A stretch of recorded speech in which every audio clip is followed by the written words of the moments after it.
Bicara berkaitan dengan kesepakatan diplomasi yang dibawa pulang oleh Presiden Republik Indonesia Prabowo Subianto sepulangnya dari Pakistan dan juga dari Rusia. Tapi kita kembali lagi bicara berkaitan dengan yang favoritnya netizen, yaitu kita bicara soal nuklir ya. Kita kan tahu sebenarnya kan pengembangan nuklir ini membutuhkan standar keselamatan dan juga teknologi yang tingkat tinggi. Nah, Rusia sendiri ini kan dikenal sebagai salah satu pemain yang paling berpengalaman di dunia when it comes to nuklir. Bagaimana kita memastikan bahwa kerjasama ini bukan sekedar membeli reaktor, tapi benar-benar menjadi ajang transfer teknologi dan peningkatan kapasitas SDM, yaitu tadi tujuannya adalah agar kita atau insinyur Indonesia ini siap untuk mengoperasikan PLTN dengan standar safety kelas dunia. Kalau dari source of energy, nuklir ya nggak usah ditanya lah ya, gitu kan. Satu ramah lingkungan, kemudian juga secara kapasitas luar biasa pasti. Cuman kan balik lagi kita ada di area ring of fire, kemudian kita juga punya iklim yang juga sangat menantang. Kira-kira when it comes to safety, bagaimana caranya kita bisa menyerap ilmu dari Rusia? Pasti kalau membahas nuklir tuh concernnya selalu di situ ya, Yes. keselamatan dan keamanan ya. Karena mungkin juga masyarakat tidak pernah lupa dengan apa yang terjadi di Chernobyl, kemudian yang terjadi di mungkin yang Fukushima ya, yang paling terlihat ya. Betul. Tapi mungkin nanti Elvan bisa sharing juga ya apa teknologi yang ditawarkan Rusia ya untuk pengembangan PLTN ini. Menurut saya kalau untuk SDM sebenarnya beberapa kampus di kita kan juga sudah ada jurusan teknik nuklir ya. Tapi memang dalam perjalanan bahkan seingat saya Pak Menkes juga fisika nuklir seingat saya. Jadi dalam perjalanannya kan karena kita belum mengembangkan ini dengan serius, otomatis kan ya SDM-nya juga pindah gitu kan. Bahkan saya ingat dulu ada salah satu pengajar saya tuh teknik nuklir UGM, tapi dia jadi guru semacam apa ya, mungkin bimbingan gitu ya, kayak konseling gitu. Karena memang lapangan pekerjaannya nggak ada. Tapi menurut saya dengan adanya BRIN, kemudian juga ada badan BAPETEN ya kalau nggak salah, pengawas teknologi nuklir, yang sejauh ini sih yang paling sering dipakai kan nuklir ya untuk pengobatan ya, untuk medis ya. Kemudian juga untuk pengembangan benih itu sebenarnya udah dilakukan juga, tapi untuk listrik ini memang belum, dan isunya tetap menurut saya adalah bagaimana meyakinkan masyarakat gitu bahwa ini tidak seperti yang di berita-berita gitu ya. Karena kekhawatiran itu saya beberapa kali menemukan ketika misalkan ke daerah, bahkan untuk sekadar panas bumi pun kadang-kadang kan di macam-macamin tuh. Dibilang bahwa ini nanti seperti Lapindo lah. Kalau di ini nanti keluar begini. Dan masyarakat kita ya Dina juga paham ya, tidak semuanya teredukasi dengan baik. Jadi ketika ditakut-takuti begitu ya mereka akan menolak. Itu udah pasti gitu. Itu belajar dari panas bumi di Lampung Selatan juga. Dan saya khawatirnya nanti jangan sampai nuklir ini mungkin landasan hukum udah siap, Kementerian SDM udah oke, peraturan presiden apa segala macam. Ketika seleksinya udah terpilih misalkan Rusia atau Kanada atau Korea Selatan, pas di fase itunya tuh yang paling berat sih menurut saya nantinya. Sosialisasi ke masyarakat untuk masyarakat bisa menerima. Betul. Tapi saya agak punya perspektif yang berbeda sedikit sama Bang Iqbal. Menurut saya kalau masyarakat mengkhawatirkan safety itu sesuatu yang wajar. Karena kalau kita bicara soal sustainability itu kan safety is salah satu, number one gitu.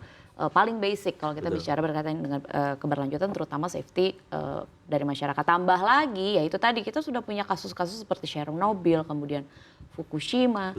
Di sisi lain kalau kita bicara soal energi, yang baru-baru ini terjadi deh, Bang Iqbal, ledak yang di ruko di Jakarta Pusat itu kan baterai itu kan energi, drone, EV, safety, ya kan? Ya orang nggak ada yang memikirkan bahwa drone penyimpanan itu bisa meledak. Bahkan ada mobilnya juga yang gitu. EV-nya juga. Betul, makanya itu maksudnya kalau akhirnya masyarakat concern sangat-sangat amat wajar, dan justru ini menjadi PR buat pemerintah. Bagaimana sih caranya untuk membuat regulasi hingga implementasi di lapangan yang benar-benar aman, terutama kalau kita bicara soal nuklir.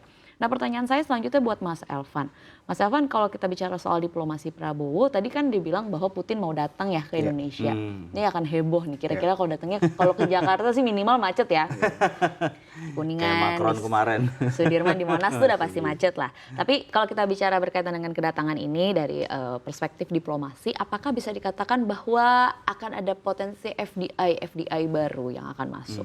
Ya, pasti ya, karena kalau kita melihat ketika hubungan antara dua pemimpin terbesar di sebuah negara, yaitu Indonesia dengan Rusia, Prabowo dengan Putin, tentunya kan ini menjadi meyakinkan kembali para khususnya investor ya yang ingin melakukan investasi baik itu dari Rusia ke Indonesia ataupun sebaliknya dengan kondisi politis antara kedua pemimpin negara ini yang makin dekat, makin baik hubungannya, tentu membawa para investor ini bisa lebih sedikit tenang gitu loh untuk apalagi untuk investasi jangka panjang. Karena dengan itu mereka butuh kepastian kan Bang ya. Dengan kondisi hubungan yang baik antara Prabowo dengan Putin, tentu ini akan membawa kabar baik bagi para investor untuk berani menempatkan FDI investasinya untuk jangka panjang. Jadi bukan cuma jangka pendek yang cuma beberapa tahun langsung keluar, bertahun keluar kan itu sangat disayangkan. Tapi dengan kondisi ini tentu diharapkan bisa meyakinkan untuk mau invest di Indonesia dengan jangka yang lebih panjang gitu. Dan mungkin kalau nambahin sedikit soal kekhawatiran tadi balik ke nuklir soal teknologi saat ini yang ada Rusia itu yang setahu saya sudah mulai mengembangkan yang namanya floating reactor. Jadi tapi khusus untuk yang SMR atau small modular reactor ya, yang kapasitasnya itu sekitar 300 megawatt. Jadi memang dengan teknologi yang mereka punya dengan floating, artinya reaktornya ini ditempatkan di atas air.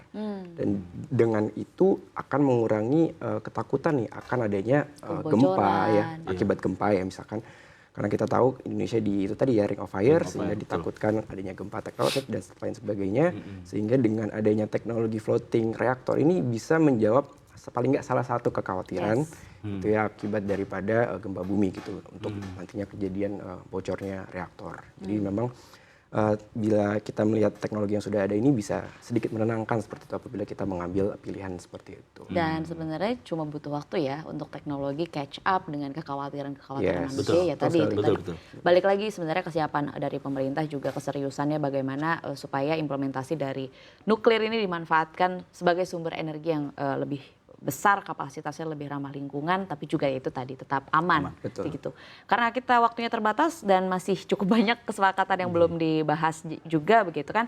Kita tahu bahwa sebenarnya selain dari nuklir ada juga berkaitan dengan sawit di Pakistan tanpa mengurangi empati kita terhadap apa yang terjadi di Sumatera. Tapi yang dipikirkan adalah sebenarnya bagaimana kita mendorong industri sawit ini adalah tujuannya untuk supaya para petani sawit yang pada saat ini mungkin di Sumatera terdampak bisa segera pulih. Gitu. Ini kan salah satunya adalah Pakistan. Raca dagang dengan Pakistan surplus besar, namun sentra produksi sawit sedang terganggu bencana. Nah pertanyaannya surplus dagang dari sawit ini adalah penopang devisa sekaligus nafas bagi ekonomi daerah bencana dan juga bagi Indonesia. Betul. Bagaimana kita menjaga momentum pasar di Pakistan ini agar tetap bisa menjadi dalam tanda kutip bantalan ekonomi begitu yang kuat, terutama bagi petani kita di tengah persaingan minyak nabati global. Siapa yang mau menjawab? Ya kalau sawit tentunya memang Asia Selatan ya, maksudnya salah satu tujuan ekspor kita ya.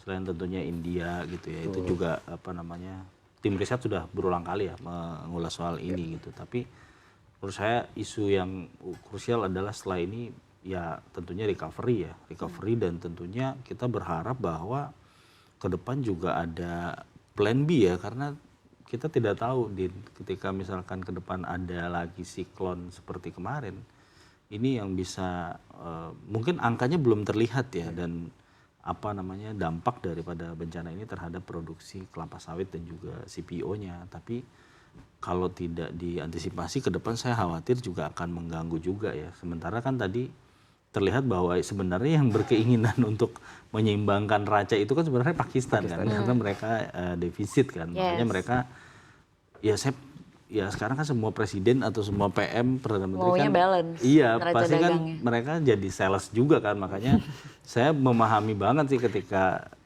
Presiden Prabowo datang ke Pakistan itu disambut presiden dan PM langsung di depan pesawat gitu. Artinya ini menunjukkan bahwa mereka juga ingin masuk, kalau tidak salah susu ya, itu juga mereka juga salah satu produsen yang besar. Itu sempat dimention sama Pak Dubesnya ketika bertemu Pak Prabowo juga gitu di Jakarta. Jadi memang ada keinginan kuat ya dari mereka untuk menyeimbangkan raca tadi gitu. Mungkin Elvan bisa ya mungkin mau nambahin aja, kalau sebetulnya kan kita ekspor produk turunan sawit itu ke Pakistan itu cukup besar ya. Kita salah satu, Pakistan itu menjadi salah satu negara target ekspor kita, bahkan nomor 4 terbesar dalam ekspor sawit kita, dan angkanya itu sekitar 2,7 miliar dolar. Miliar ya. dolar, oh, Itu gede banget sangat ya. besar. Dan kalau kita lihat secara overall neraca perdagangan kita dengan Pakistan itu sampai Oktober aja surplus yang kita dapetin dari perdagangan kita dengan Pakistan sekitar 3 miliar dolar. Oh iya. Jadi cukup besar memang kita surplusnya, otomatis memang betul akhirnya Pakistan gimana caranya berusaha ya untuk Bisa dimengerti. iya, mengurangi Kalau Pakistan sedikit ya. demand untuk diseimbangkan. Betul. Begitu. Balik lagi di tengah globalisasi pasti semuanya ingin dapat leverage paling tinggi. Betul Ya, sekali. seperti Gitu. Amerika juga begitu. Seperti Amerika juga. Nggak usah ditanya, itu satu episode lagi kita terus bahas itu. Itu Terima kasih episode lagi. Mas Elvan, terima kasih Bang Din. Iqbal sudah berbagi perspektif bersama kami di Editor's View. Kita dukung terus pergerakan dari pemerintah Indonesia dalam konteks diplomasi supaya bisa mendapatkan leverage ekonomi yang real. Sekali lagi terima kasih. Terima kasih. Kita kembali menyaksikan Closing Bell.